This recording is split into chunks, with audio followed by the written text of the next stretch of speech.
What is going on, everybody? It is Monday, January the 17th, and that means it's time for my news radar.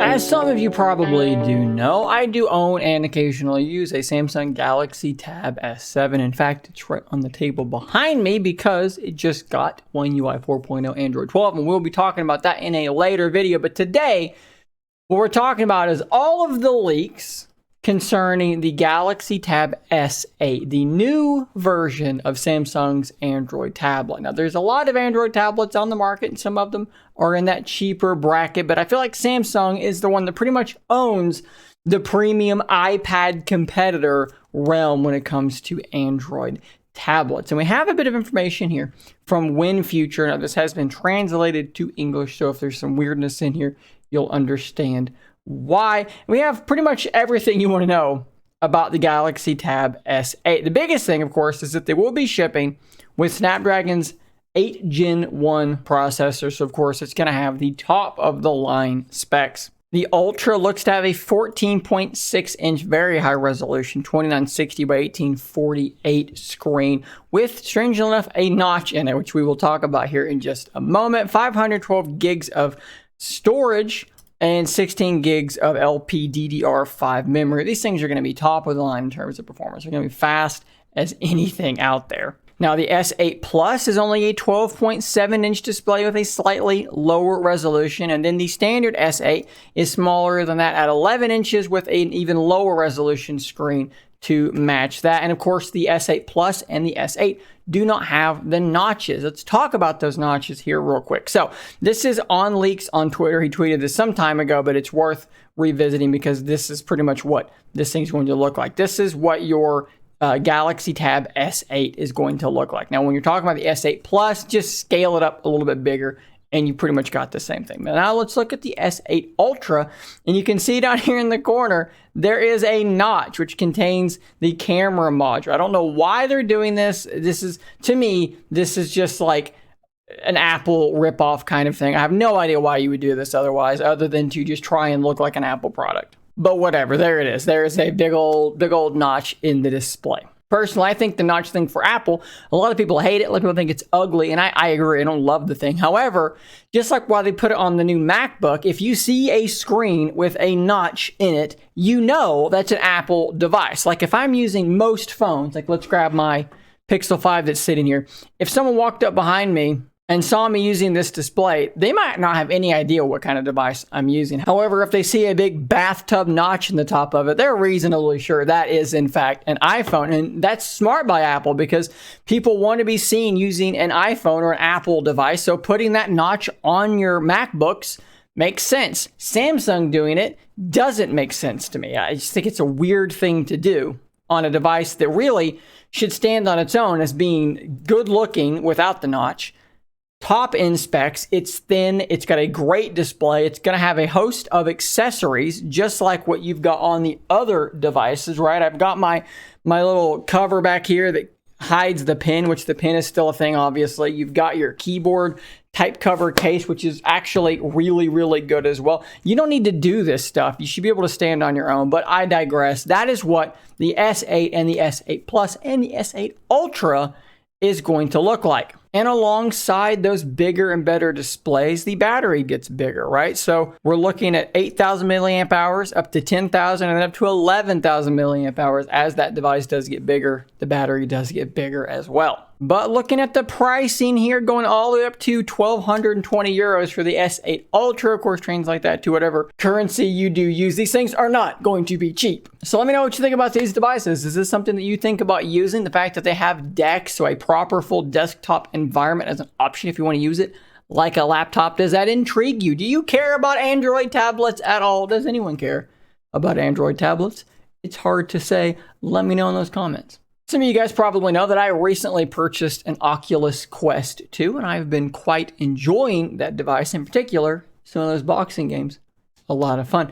I'm enjoying it a lot. And a company that has yet to dip its toe into the AR or virtual reality VR world is Apple, although they are heavily rumored to be working on something that is absolutely radical. Let's look at this headline here from 9 to 5 Mac. Apple's AR/VR headset could be priced above $2,000 and feature M1 Pro-like performance. Holy mackerel.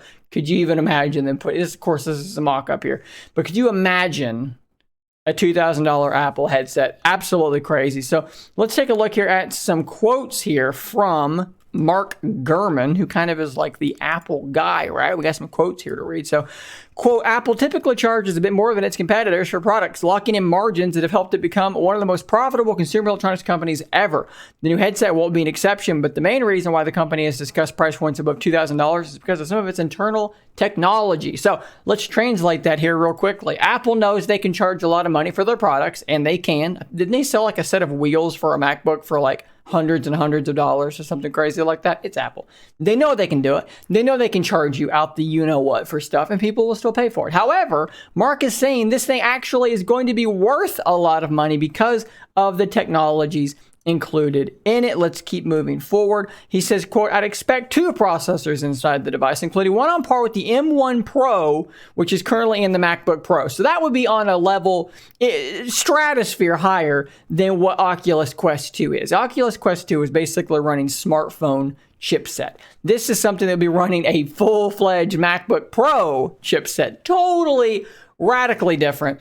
And it's intelligent by Apple because they're running ARM on everything. And ARM is more flexible. You can put it in a desktop, you can put it in a laptop, you can put it in a tablet, you can put it in a headset, you can put it in a phone. Doesn't matter. You can put it anywhere, put it everywhere, make the same chip for everything. It's brilliant, and that's probably what they're going to do. Combine that, he says, with multiple displays, including a super high resolution 8K panel. So each eye is going to have its own 8K panel, presumably, which is also ridiculous, insane.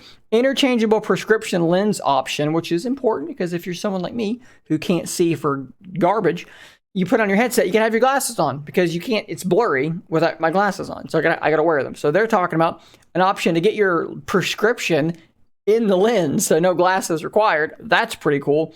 Advanced audio technology, the costs are going to add up. Of course, that does make sense. It's going to be expensive. He continues, don't forget 7 years of internal development expenses that need to be recouped. They've been working on this thing for a long time. This is something we've talked about a lot with Surface Duo and Surface Duo 2. Why is it so expensive, people say? It's not that crazy hardware. For one, they're kind of wrong. It is. This thing has to be crazily well engineered to fit everything into something so thin. But people are forgetting that when you work on something for like 7 years and then you release it, you got to recoup your costs, right? And this is true for Apple as well. They've been working on this for a lot of years. It's going to be expensive.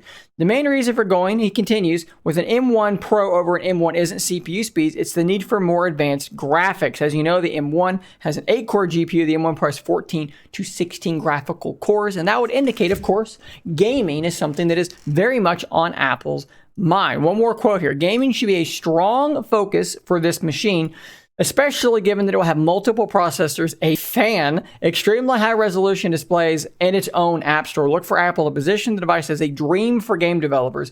Next, media consumption. I expect Apple to work with media partners to create content that can be watched in VR on the device. Third, communications. Look for animojis and a VR FaceTime-like experience to be the new age Zoom. So they're really thinking very radically with this device. They're really trying to make this thing be a catch-all, great at everything kind of device. But of course, $2,000, let's just call that prohibitively expensive. I don't think I'm telling any tales out of school there. That's an extremely expensive device. Oculus Quest, while being crazily inferior to this hypothetical Apple device, is going to be, what would that be? 6 times cheaper, presumably, than what they're talking about.